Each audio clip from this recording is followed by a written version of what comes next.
গ্রামের মানুষের কাছে আরো বেশি করে স্বাস্থ্য পরিষেবা পৌঁছে দিতে বেলা গুহ দুস্থ ও মহিলা শিশু কল্যাণ সমিতি ও আইএমএ দিনহাটা শাখার উদ্যোগে বিনামূল্যে স্বাস্থ্য পরীক্ষা শিবির অনুষ্ঠিত হলো। শনিবার দিনহাটা 2 ব্লকের বামুনহাটে এই শিবির অনুষ্ঠিত হয়। প্রদীপ প্রজ্বলনের মধ্য দিয়ে শিবিরের উদ্বোধন করেন উত্তরবঙ্গ উন্নয়ন মন্ত্রী উদয়ন গুহ। উদ্বোধনী অনুষ্ঠানে উপস্থিত ছিলেন মহকুমা হাসপাতালের সুপার রঞ্জিত মণ্ডল, আইএমএ দিনহাটা শাখার সভাপতি বিদ্যুৎ কমল সাহা, চিকিৎসক বিপ্লব ব্যানার্জি, তৃণমূলের দিনহাটা 2 ব্লক সভাপতি দীপক কুমার ভট্টাচার্য, পঞ্চায়েত সমিতির সভাপতি সুভাষিনী রায়, সাহেবগঞ্জ গ্রাম পঞ্চায়েত প্রধান অভিজিৎ বর্মন, তৃণমূল নেতা হীরালাল দাস সহ অনেকেই এদিন এই শিবিরের উদ্বোধনী অনুষ্ঠানের আগে আয়োজকদের মন্ত্রী সহ অন্যান্যদেরকে বৈরাগী নৃত্যের মাধ্যমে বরণ করে নেওয়া হয়।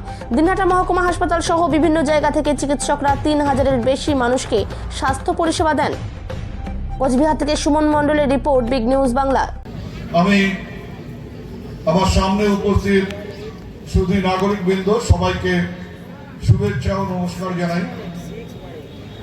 আপনারা শুনলেন যে আমরা 12 বছর দিনহাটার সংহতি ময়দানে স্বাস্থ্য মেলা করেছি। সেই স্বাস্থ্য মেলা শুরু করেছিলেন প্রয়াত জননেতা কমল গুহ। পরবর্তীকালে আমরা স্থির করি যে এটাকে ছড়িয়ে দিতে হবে নিচুতলা পর্যন্ত। শুধুমাত্র বারবার দিনহাটার সংহতি ময়দানে হবে, শহর এবং শহর সংলগ্ন মানুষ সেই পরিষেবা উপভোগ করবেন। গ্রামের দূর দূরান্তের মানুষ সেই সুযোগটা নিতে পারবেন না, বা যারা নেবেন তাদের আর্থিক দায়টা অনেক বেশি হয়ে যাবে।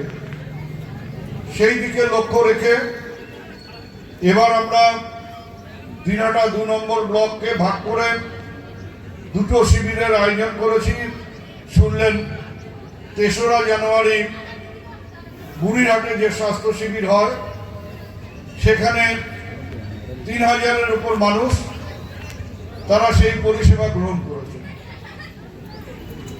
তখনই আমরা ঠিক করেছিলাম, যখন বুড়িরহাটের দিনক্ষণ ঠিক হয়েছিল, যে এ মাসের শেষে অর্থাৎ 31শে জানুয়ারি বামুনহাটে আর একটা স্বাস্থ্য শিবির করা হবে। সেই দিকে লক্ষ্য রেখে আজকের এই স্বাস্থ্য শিবির।